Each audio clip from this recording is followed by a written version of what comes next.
Guys, welcome back to the channel. Welcome back to the another video. It's been 3 days that iOS 18 is out, one of the biggest update, and I have did talk about that in so many videos. In today's video, there are going to be a few things that I want to talk about. So in this video, I will be talking about battery life, performance, obviously Geekbench score that will be included in the performance. I will talk about some more changes that are available with the iOS 18, and in the end I will talk about should you update to the iOS 18 or not, because many people are still stuck that they want to use iOS 17 or should they update to the iOS 18.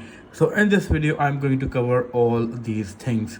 So let's begin. Very first one is the battery life. So for that, what I need to do is simply go to settings, go to the battery section over here, and let the battery stats load. Go into the last 10 days over here. Since it's been 3 days that iOS 18 is out, my average screen on time is 6 hours 2 minutes. As you can see, I will go to this day over here. As you can see, I use my phone over here for 100%, and the screen on time for that is 7 hours and 55 minutes. I also did a day in a live video on this day while using different applications, so you can check out that video too. So I was playing game for a while. I was updating this game that I was quite active on YouTube, Instagram. It consumed somehow battery on lock and home screen. Then I was also updating apps because there are new updates for many different apps because of the iOS 18. I was also quite active on YouTube Studio. I was trying to answer your questions. Now this is the VPN application that was running in the background because X don't work in my country. To make this work, I need to use this application. I also watched one episode of Friends. I guess Friends is the most favorite TV show. I love Friends and yes, I did run a Geekbench test. So these are some of the applications. I was also quite active on WhatsApp in the background because I was on a call, so that is in the background. Then Snapchat, weather application, and many other stuff going on. Now moving to the next day, where I used my battery for 75%, as you can see, and on this time I got screen on time of 7 hours 2 minutes with some of these applications. Again, WhatsApp. Now this is the video call time. I was quite active for a video call, almost 2 hours of video call, and that is one main thing. Video call also consumes a lot of battery, and some other applications, as you can see. Then moving to the third day, it is I used around 50%. I was quite busy with some other stuff, so I was not that active. And on this day, these are some of the applications. I'm trying to stop using Instagram because it is quite very unproductive, so I put a lock on Instagram also. But some other applications are these. Now if I conclude the battery time from last 3 days of iOS 18, it's a decent battery life, and I want to talk about that. In many different ways people consume battery, and usage depends a lot. Some people might be using just social applications, some people maybe are just photographers, they may be using just editing tools and camera stuff. Some people are quite busy, they just are on calls or something. So your usage depends a lot. Your usage can be different from me, and because of that I might be getting a different screen on time, but you might getting a different screen on time.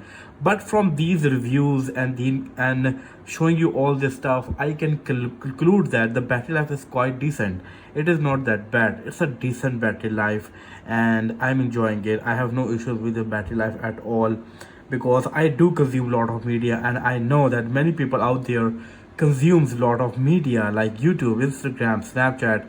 And if you are like me, social application user, it's a really good battery time. You will not face any issue at all. Now going back over here, then maybe go to the Geekbench score to see how's the Geekbench score over here. This is the application. Into the CPU benchmark over here, CPU history.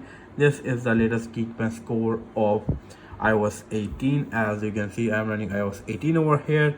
It is 2318 on a single core, while 5661 on a multi-core. In the single core, it is better than the average one. In the multi-core, it is also better than the average one. When it comes to the single core, it is a decent score. Before this, I did seen 2329. but 23 is a really good score. But talking about the multi-score, this is the highest multi-score I got ever on this device. I haven't received more than this one before. The last highest score was 5648, and before that was 5626. But on the iOS 18 I got multi-core score 5621, which is the highest one, which means yes, performance is good, performance is decent. Apple is trying to improve the performance with the iOS 18, which is really good. So no issues with the battery life and performance after 3 days of using iOS 18, which is a big thumbs up.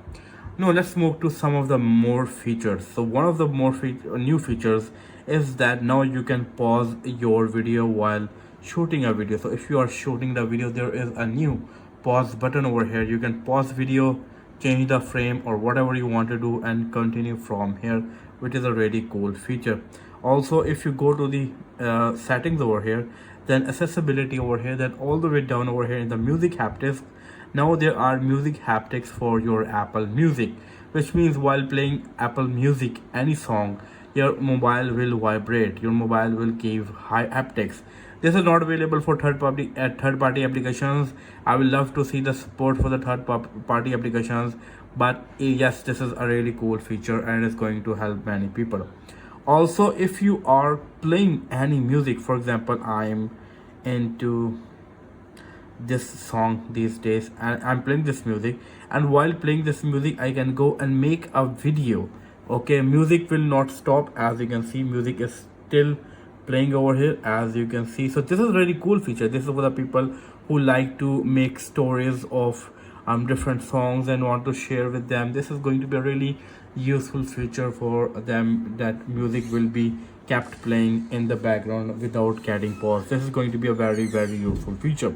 Now also, since the iOS 18 is out, many apps are giving the update to the control center. So now there are many apps available in the control center. So going into the control center, add a control.